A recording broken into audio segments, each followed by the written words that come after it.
द्वादश प्रधान भक्तों की कथा का श्रवण हम पिछले काफी समय से कर रहे हैं। इनका उल्लेख संत श्री नावादास जी ने भक्तमाल में किया, परंतु सर्वप्रथम इन द्वादश प्रधान भक्तों का उल्लेख हमें मिलता है श्रीमद् भागवत में। श्रीमद् भागवत के उपाख्यान है जो अजामिल उपाख्यान, उसके अंतर्गत द्वादश प्रधान भक्तों की संक्षेप में बात करते हैं यम, धर्मराज, यमराज, यमदूतों से। और महाभाग संत श्री नावादास जी ने अपने भक्तमाल में इनका उल्लेख इस प्रकार किया। विधि नारद शंकर सनकादिक कपिल देव मनु भूप, नर हरिदास जनक भीषम बलि शुकमणि धर्म स्वरूप। विधि नारद शंकर सनकादिक कपिल देव मनु भूप, नर हरिदास जनक भीषम बलि शुकमणि धर्म स्वरूप। तो अभी तक हम विधि नारद सनकादिक कपिल देव मनु और नर हरिदास यानी कि प्रहलाद का श्रवण कर चुके हैं, इनके चरित्र का, इनकी कथा का श्रवण कर चुके हैं। आज हम शुभारंभ करेंगे जनक जी की कथा का, जनक जी के चरित्र का। जनक जी जिनको कि विदेह राज कहा जाता है, विदेह राज इसलिए कहा जाता है क्योंकि राजा तो वो हैं ही, और राजा होने के साथ साथ वो विदेह मुक्ति को प्राप्त करके करेंगे, और जीते जी वो अपनी देह से मुक्त हैं।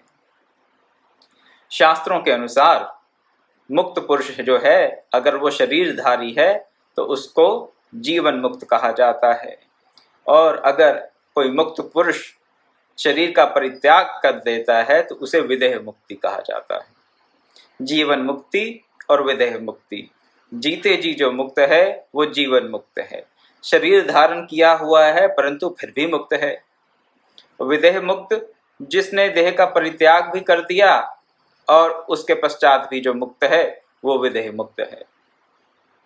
दो प्रकार की मुक्ति की ये उल्लेख चर्चा हमें मिलती है शास्त्रों में। लेकिन जनक जी हैं तो जीवन मुक्त।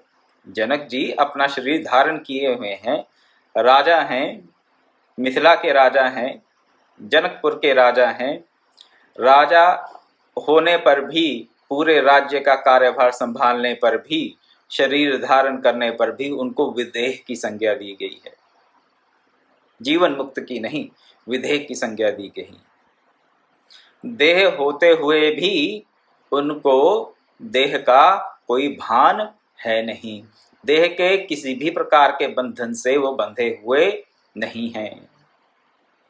उनको विदेह मुक्ति की संज्ञा देने के लिए देह का परित्याग करना आवश्यक नहीं जान पड़ा, इसीलिए उनको विदेह की संज्ञा दी गई। विदेह जो कि देह के बिना है। अब देह के बिना तो नहीं है, लेकिन उनका जो जीवन यापन है, उनकी जो आंतरिक स्थिति है वो विदेह जैसी है। देह का होना उनके लिए किसी भी प्रकार का कोई बंधन नहीं है। देह में होकर भी वो देह में नहीं है, इसीलिए विदेह हैं। देह में होते हुए भी वो देहस्थ नहीं, आत्मस्थ हैं, अपनी आत्मा में स्थित हैं। और आत्मा में स्थित आत्मस्थ होने के नाते देह होते हुए भी उनकी संज्ञा विदेह हो गई। इनकी बारे में ऐसा सुनने में आता है कि जनक जी तो इनका नाम है, जनकपुर के, मिथिला के जितने भी राजा हुए सबको जनक की संज्ञा दी जाती थी। जैसे कि अब भारत का कोई भी प्रधानमंत्री हो, उसे क्या कहेंगे?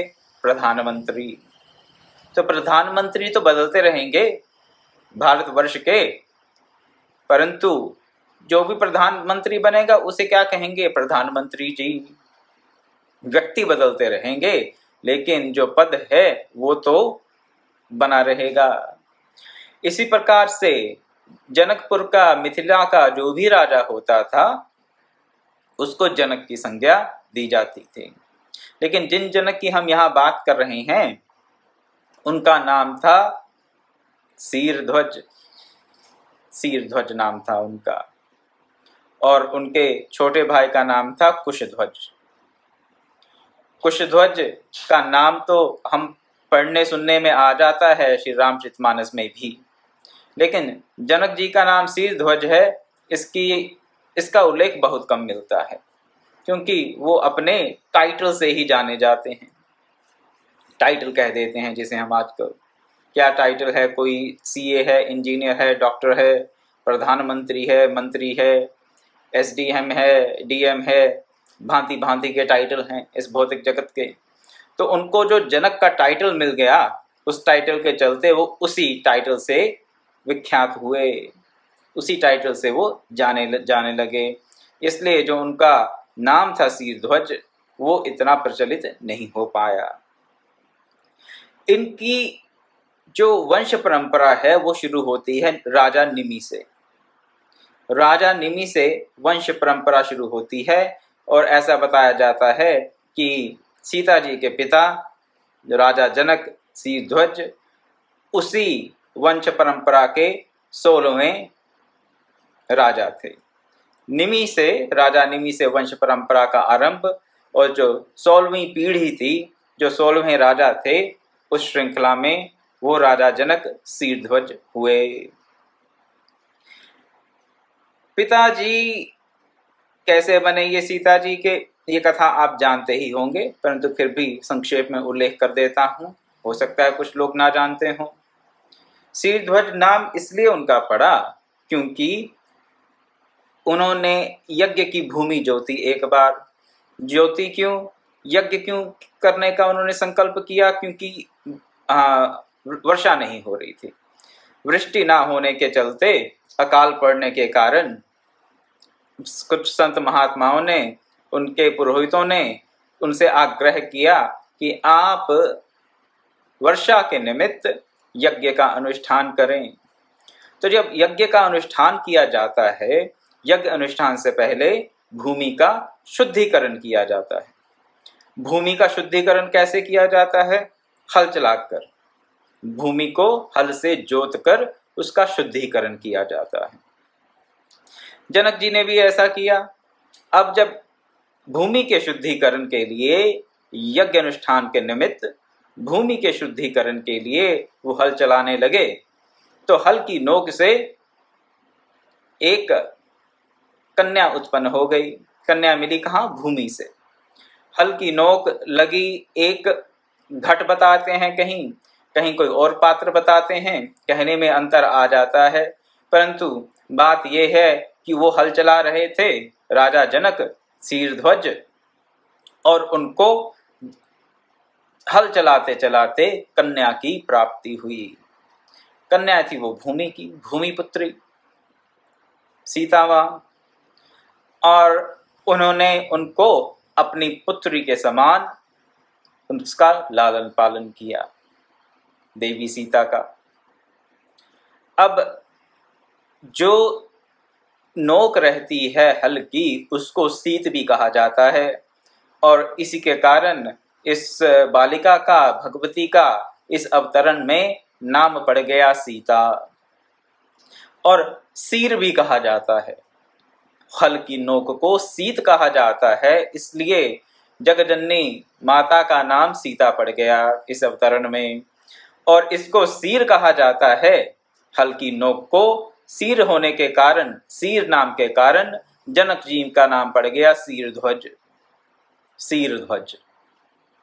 तो ऐसे जनक जी का नाम शीरध्वज हुआ, और इस प्रकार से जगजननी माता का नाम सीता हुआ।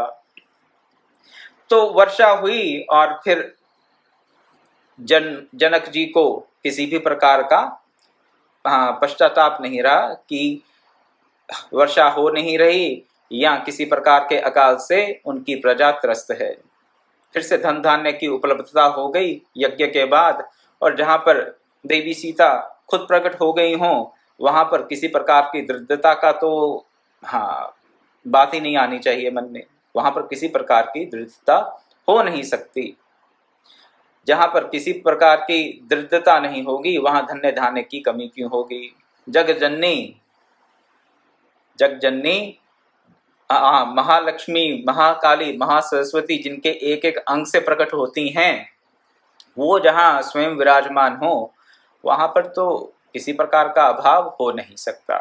तो लेकिन कहने में ये आ जाता था कि हाँ, राजा जनक ने यज्ञ किया और यज्ञ के चलते वृष्टि हुई और धन धान्य का फिर से भंडार सारे भर गए। जनकपुर में किसी भी प्रकार की कोई भी कमी, किसी भी प्रकार का अभाव नहीं रहा। जनक जी पूर्ण ब्रह्मज्ञानी थे, पूर्ण ब्रह्मज्ञानी थे और इनके यहाँ बड़ी बड़ी सभाएं हुआ करती थी ब्रह्मज्ञानियों की, वेद वेत्ताओं की, तत्व वेत्ताओं की, ऋषियों की, दृष्टाओं की भारी भारी सभाएं हुआ करती थी। और इनसे पुरस्कार पाने के कारण भी कि हम जाएंगे जनक जी के पास और अपार धनराशि प्राप्त कर लेंगे जनक जी से, वो क्या करके, शास्त्रार्थ करके अपार धनराशि प्राप्त कर लेंगे। इस निमित्त से भी बहुत से विद्वान जनक जी की सभा में उपस्थित होते थे और इनको वहां पर शास्त्रार्थ के साथ साथ मान सम्मान तो मिलता ही था, धन भी मिलता था और जनक जी के द्वारा सम्मानित होने पर वो पूरे जगत में सम्माननीय बन जाते थे, इसलिए विद्वान वहां जाया करते थे। पूर्ण ब्रह्मज्ञानी, पूर्ण भक्त, पूर्ण ब्रह्मज्ञानी और पूर्ण भक्त सदा ब्रह्म रूप में स्थित रहते थे और अपने राज्य का संचालन करते रहते थे। ज्ञान चर्चा इनके यहाँ होती रहती थी। अब ज्ञान चर्चा, ब्रह्म ज्ञान की चर्चा क्या भक्ति में किसी प्रकार की बाधक है? बहुतायत ऐसा देखा जाता है, सुनने में आता है कि जो ब्रह्म ज्ञान है भक्ति में जैसे किसी प्रकार का बाधक हो, किसी प्रकार का कोई रोड़ा हो भक्ति के मार्ग में। लेकिन जनक जी के चरित्र से हमें ये देखने को मिलता है, नहीं, पूर्ण भक्त पूर्ण ब्रह्मज्ञानी होता है। और जो पूर्ण ब्रह्मज्ञानी है, केवल ब्रह्मज्ञानी नहीं, केवल ज्ञानी नहीं, जो पूर्ण ब्रह्मज्ञानी है वो पूर्ण भक्त होता है और जो पूर्ण भक्त है वो पूर्ण ब्रह्मज्ञानी होता है। ब्रह्म ज्ञान में और पराभक्ति में अभिन्नता है। परम पूज्य गुरुदेव ब्रह्म ऋषि विश्वात्मा बावरा जी के वचन हैं ये कि पराभक्ति में, पराभक्ति सिद्धा भक्ति जिसे कहा जाता है, अपराभक्ति नहीं, सिद्धा भक्ति, भक्ति की जो सिद्धावस्था है, पूर्ण भक्ति की प्रतिष्ठा है यहाँ पर, वो पराभक्ति और ब्रह्म ज्ञान में अभिन्नता है। ये भिन्न भिन्न नहीं है, भिन्न भिन्न नहीं है। भगवान ने गीता में भी यही बात कही एक प्रकार से, सांख्य योगो पृथक बाला प्रवदन्ति ना पंडिताः। सांख्य को और योग को अलग अलग कहने वाले कौन हैं? पंडित नहीं हैं, बाल बुद्धि वाले हैं, अबोध हैं। जैसे सांख्य में और योग में कुछ भिन्नता नहीं है, देखने में भिन्न लग सकते हैं परंतु तत्वतः भिन्न नहीं है, उसी प्रकार से ब्रह्म ज्ञान में और पराभक्ति में भी अभिन्नता है। इसीलिए क्षमा चाहता हूं, इसीलिए जनक जी जो कि द्वादश प्रधान भक्तों में से एक हैं, जिनके यहाँ जगत जननी सीता का अवतरण हुआ, जिन्होंने सीता माता को अपनी पुत्री की तरह लालन पालन किया उनका, वो जनक जी पूर्ण ब्रह्मज्ञानी होते हुए भी द्वादश प्रधान भक्तों में से प्रधान भक्त हैं। जनक जी के पास अष्टावक्र भी आए, ये कथा भी आप लोगों ने सुन रखी होगी अष्टावक्र जी की। अष्टावक्र जी वहां आए और उनका उपहास किया गया क्योंकि उनका शरीर 8 जगह से टेढ़ा था। अष्टावक्र का अर्थ ही यही होता है, अष्ट वक्र, वक्र मतलब टेढ़ा और अष्ट मतलब 8, तो जिनका शरीर 8 जगह से टेढ़ा है, ऐसे अष्टावक्र महाज्ञानी, परम ज्ञानी, परम भक्त आए जनक जी की सभा में। उनके शरीर को देखकर कुछ सभासद हंसने लगे। जब हंसने लगे तो उन्होंने राजा जनक को कहा कि हे जनक, मैं तो सोचता था तेरे यहाँ ब्रह्म ज्ञानियों की सभा लगती है, परंतु मेरे देखने में तो ये आ रहा है यहाँ ब्रह्म ज्ञानी नहीं, ये तो चमारों की सभा है। जनक जी को और बाकी सभासदों को भी ये बात चुभ गई कि हम सबको चमार कह दिया। तो उन्होंने फिर एक्सप्लेनेशन दी, उनको विस्तार से समझाया कि मेरे इस चमड़े के शरीर को देखकर तुम हंस रहे हो, तुम्हें तो केवल चमड़े की पहचान है, इसलिए तुम ब्रह्मज्ञानी नहीं हो सकते, तुम चमार ही हो। चाहे जितने मर्जी वेदों का, ग्रंथों का ज्ञान अपने सर पे ढोते फिरते होगे, परंतु अगर किसी के चर्म को, अगर किसी के शरीर की अवस्था को देखकर तुम्हें हंसी आती है तो तुम चमार ही हो, तुम ब्रह्मज्ञानी हो नहीं सकते। जनक जी को लगा कि ये तो वाकई ही बड़े उच्च कोटि के संत हैं, परम ज्ञानी हैं, ब्रह्म ज्ञानी हैं। तो जनक जी ने इनसे प्रश्न किया, अष्टावक्र जी से। क्या प्रश्न किया? कथम ज्ञान वाप्नोति, कथम मुक्तिर्भविष्यति, वैराग्यम च कथम प्राप्तम, एतद् ब्रूहि मम प्रभो। हे प्रभो, मुझे ये बताइए, क्या बताइए, क्या ज्ञान क्या है, ज्ञान की प्राप्ति कैसे होती है, मुक्ति कैसे होती है, वैराग्य क्या है, ज्ञान की प्राप्ति कैसे होती है, मुक्ति कैसे होती है और वैराग्य क्या है, ये मुझे बताइए।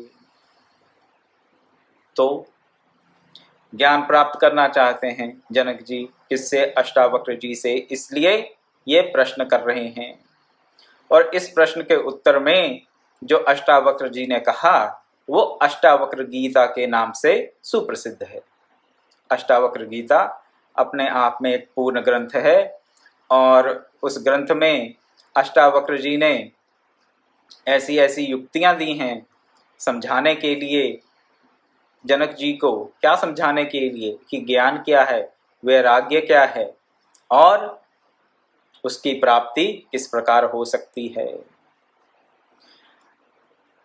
जनक जी की सभा में केवल अष्टावक्र ही नहीं, विश्वामित्र, जाबाली, जितने भी सप्तऋषि हैं हमारे, अत्रि, अंगिरा, पुलह, पुलत्स्य, भृगु और अन्य ऋषि भी इनकी सभा में आते रहे।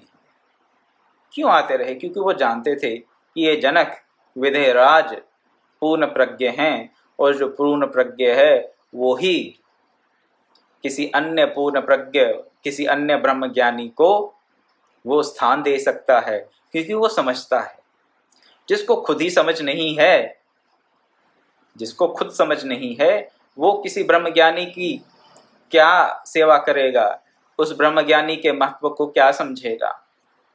इसीलिए सब ब्रह्मज्ञानी, संत, तत्वदृष्टा, ऋषि जनक जी की सभा में जाया करते थे। और ज्ञान को बाधा मानना भक्ति में, ये तो एक प्रकार की नासमझी ही है। इससे ज्यादा मैं और कुछ कह नहीं सकता। ज्ञान को भक्ति में किसी भी प्रकार से बाधा मानना, ब्रह्म ज्ञान को, ये एक प्रकार की नासमझी है। इससे बचें। केवल शब्द ज्ञान, केवल शास्त्र ज्ञान समझा हुआ नहीं, केवल पढ़ा हुआ, केवल पढ़ा हुआ शास्त्र ज्ञान, केवल कंठस्थ किया हुआ, बिना समझे, बिना मनन किए, बिना निधिध्यासन किए जो शब्द ज्ञान इकट्ठा कर लेते हैं, वो तो अवश्य ही ब्रह्म ज्ञान में भी और भक्ति के मार्ग में भी बाधा बनेगा। वो तो हर कहीं बाधा ही उत्पन्न करेगा, क्योंकि वो अहम को पुष्ट करने का साधन बन जाता है। अहम को गलित करने का नहीं, अहम को पुष्ट करने का साधन बन जाता है कि मैंने ये शास्त्र पढ़ रखे हैं, मैं इन शास्त्रों का ज्ञाता हूँ। तो ऐसा ज्ञानाभिमान तो अवश्य ही व्यक्ति को अधोगति की तरफ लेके जाता है, परंतु जो वास्तव में ब्रह्म ज्ञान है वो हमें पराभक्ति के सन्निकट ले जाता है। गीता में भी भगवान ने कहा, चौथे अध्याय का 33वां श्लोक, श्रेयान द्रव्यमयात् ज्ञात ज्ञान यज्ञ परंतपः सर्वं कर्माखिलम पार्थ ज्ञाने परिसमाप्यते। हे परंतप अर्जुन, द्रव्य में यज्ञ से ज्ञान यज्ञ श्रेष्ठ है।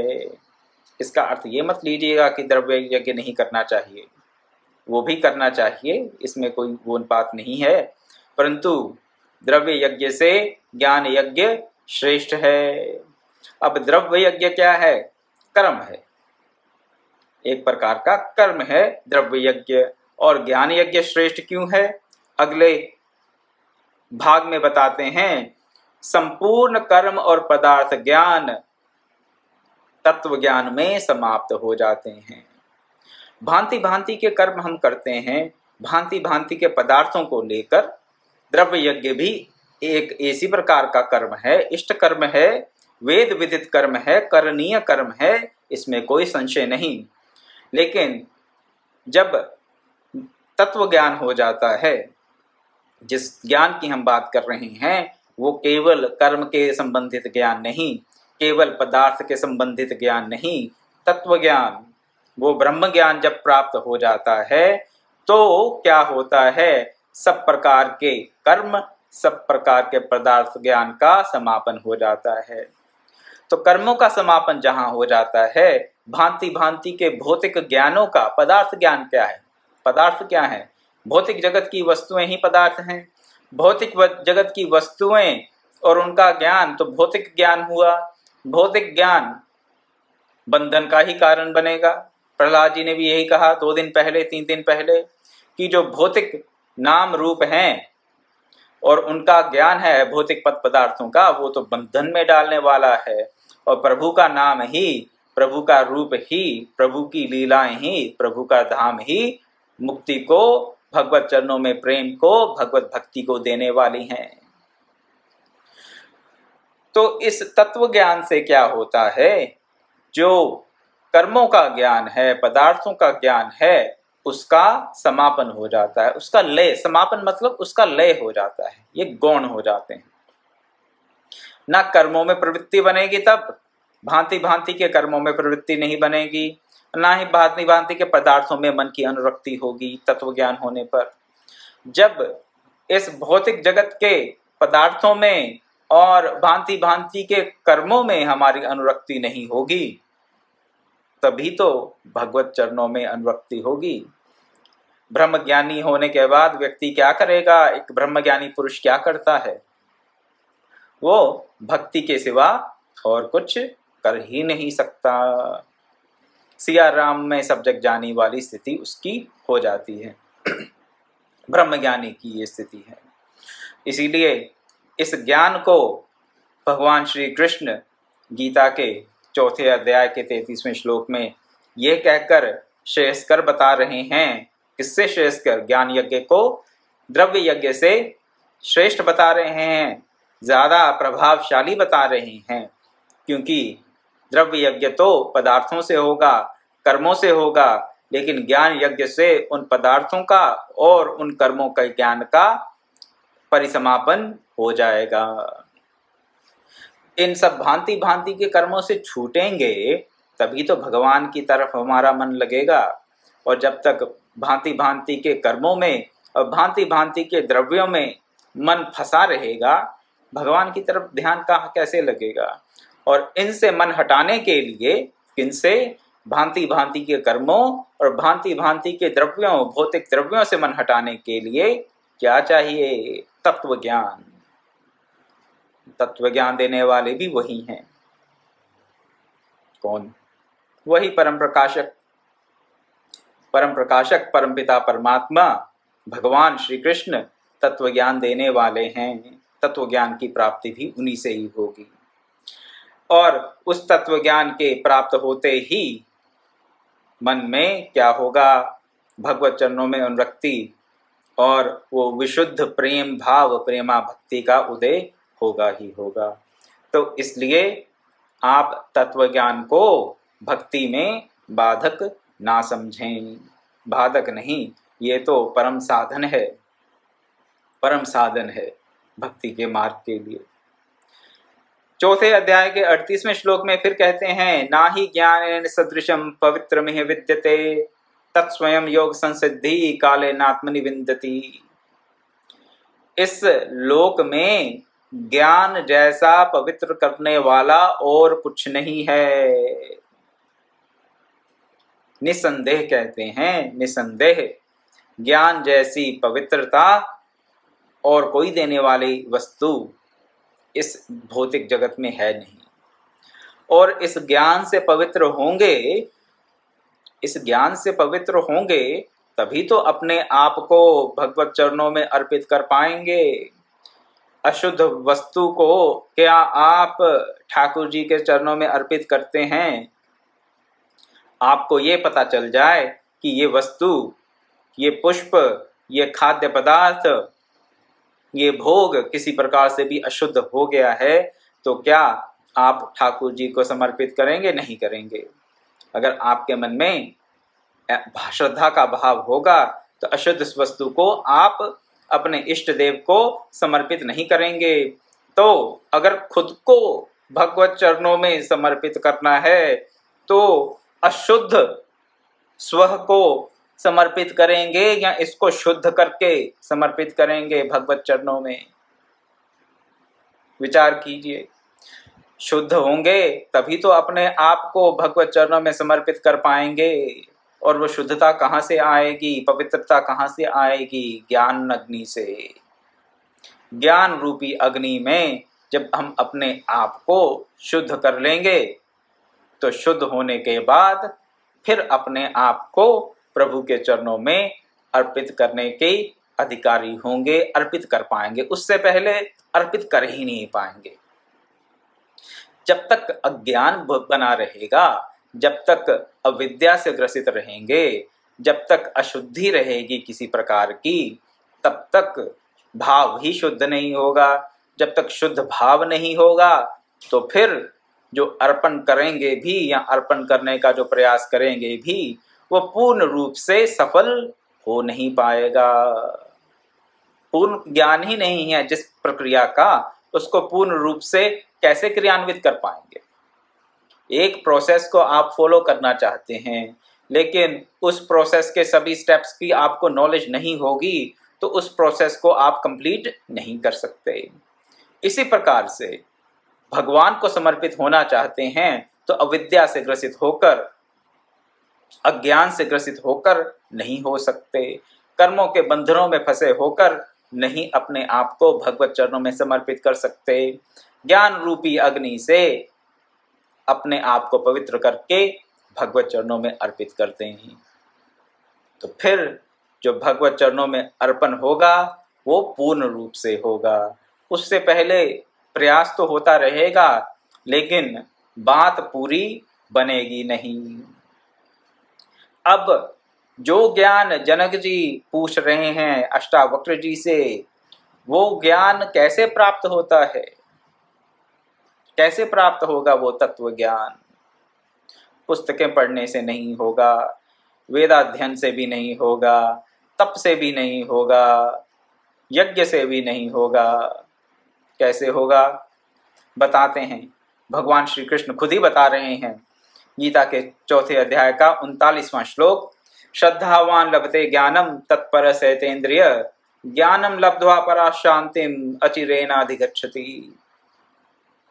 जो श्रद्धावान है, जो जितेंद्रिय है और जो तत्पर है, तत्परता हो, श्रद्धा हो, श्रद्धा मतलब सत्य को धारण करने वाली हमारी बुद्धि हो। हमारी बुद्धि सत्य को धारण करने में सक्षम हो। बुद्धि सत्य को धारण करने में तभी सक्षम होती है जब सतोगुणी होती है। तो प्राकृतिक गुणों का थोड़ा परिमार्जन हो, पहले बुद्धि सतोगुणी हो, उस सतोगुणी बुद्धि में श्रद्धा का उदय हो और श्रद्धा के साथ साथ इंद्रियों का संयम हो। इंद्रियों के संयम के साथ साथ क्या हो? तत्परता हो। तत्परता, ज्ञान की पिपासा हो, तो फिर ज्ञान प्राप्ति हो जाएगी। अब ज्ञान प्राप्ति हो गई तो क्या होगा, क्या क्राइटेरिया है जजमेंट का कि ज्ञान प्राप्ति हुई या नहीं हुई? तो बताते हैं ज्ञान को प्राप्त होकर वह व्यक्ति तत्काल परम शांति को प्राप्त कर जाता है। तत्काल, तत्काल, दो तत् आ गए यहाँ पर इस श्लोक में। तत्परता हो तो ज्ञान प्राप्ति हो, ज्ञान प्राप्ति होगी तो तत्काल क्या होता है, शांति को प्राप्त, परम शांति को प्राप्त कर लेता है व्यक्ति। तो अगर मन में परम शांति है, मन स्वस्थ है, मन में समावस्था है, तो ही अपने अंतर में बैठा हुआ परमात्मा हमें दिखाई देगा। और जब तक मन में उथल पुथल चल रही है, दसों दिशाओं में मन भाग रहा है एक ही साथ, एक ही समय पर एक ही जगह मन भागे ऐसा जरूरी नहीं है। कई बार एक ही समय पे मन 10 दिशाओं में भागता है। अब ऐसा मन जो अशांत है, अज्ञान में डूबा हुआ है, अविद्या से ग्रसित है, क्या ऐसे मन के मालिक को, ऐसी जीवात्मा को भीतर बैठा परमात्मा दिखाई देगा? नहीं दे सकता।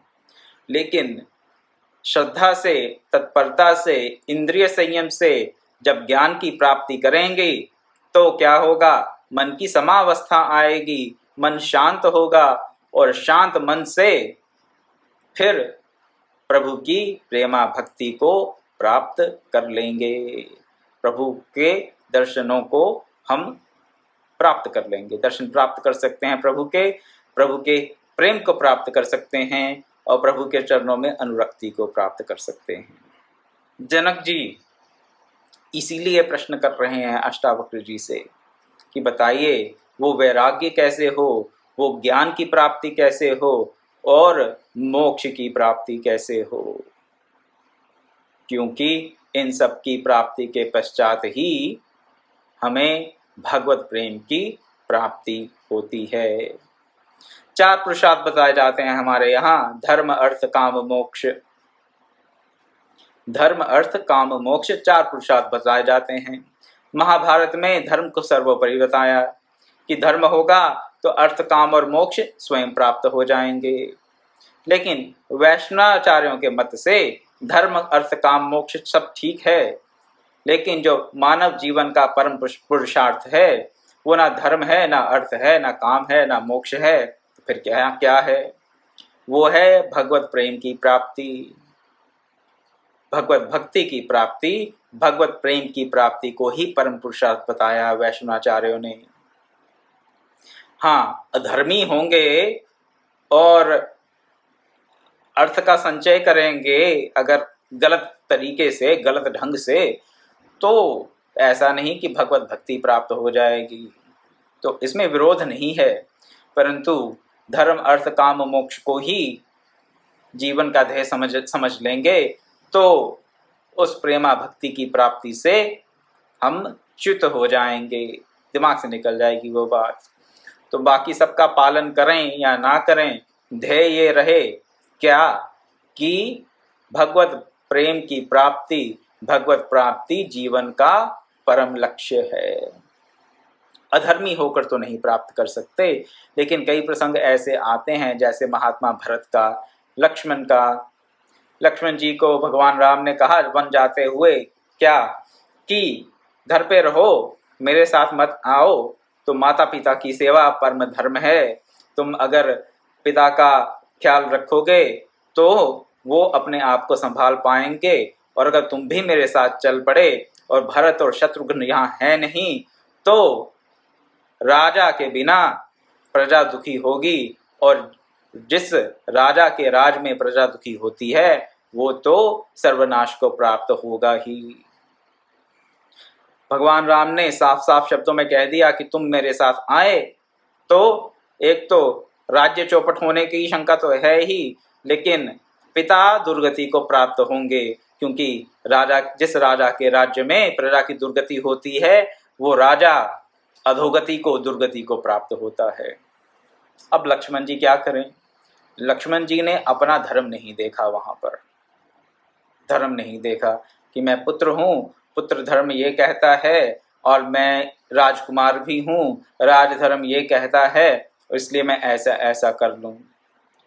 उन्होंने तो भगवान राम के सामने यही प्रार्थना की कि मैं तो आपको छोड़कर किसी भी प्रकार का कोई धर्म है और कोई भी किसी प्रकार का संबंध है मैं जानता ही नहीं। तो भांति भांति के धर्मों का और भांति भांति के संबंधों से को लेकर आप मुझे उपदेश ना करें, क्योंकि मैं तो एक ही संबंध मानता हूँ, केवल और केवल आपसे। तो इसलिए ये बाकी सब धर्म जो हैं वो मैं उनको अपनाने में अक्षम हूँ। तो ये प्रेमा भक्ति की, ये भक्ति की उच्च अवस्था की बात है। परंतु प्रमादवश धर्म का परित्याग कर दें, ऐसा मैं यहाँ पर संकेत नहीं कर रहा। सोचा ये थोड़ी बात आपको बता दें कि धर्म अर्थ काम मोक्ष अपनी जगह पर हैं, हमारे शास्त्र बताते हैं, परंतु जो भगवत प्रेम की प्राप्ति है मानव जीवन का, वही परम पुरुषार्थ है और जनक जी ने उसे प्राप्त कर रखा है। उसे प्राप्त करके उन्होंने किसमें छुपा रखा है? अपनी विदेह अवस्था में, भोग में उन्होंने योग को छुपा रखा है। तुलसीदास जी भी यही कहते हैं। और भोग में योग को कैसे छुपा रखा है उन्होंने? तो योग को छुपाने के लिए भोग का कैसे उन्होंने प्रयोग किया, किस प्रकार पूर्ण ज्ञानी होते हुए भी वो पूरे अपने धर्म का, राजधर्म का, पिता के धर्म का, जमाता के धर्म का पालन करते हैं पूर्ण प्रकार से, वो हम कल श्रवण करेंगे। ओम पूर्णमदः पूर्णमिदं पूर्णात् पूर्णमुदच्यते पूर्णस्य पूर्णमादाय पूर्णमेवावशिष्यते। ओम शांति शांति शांति। हरि ओम तत्सत्।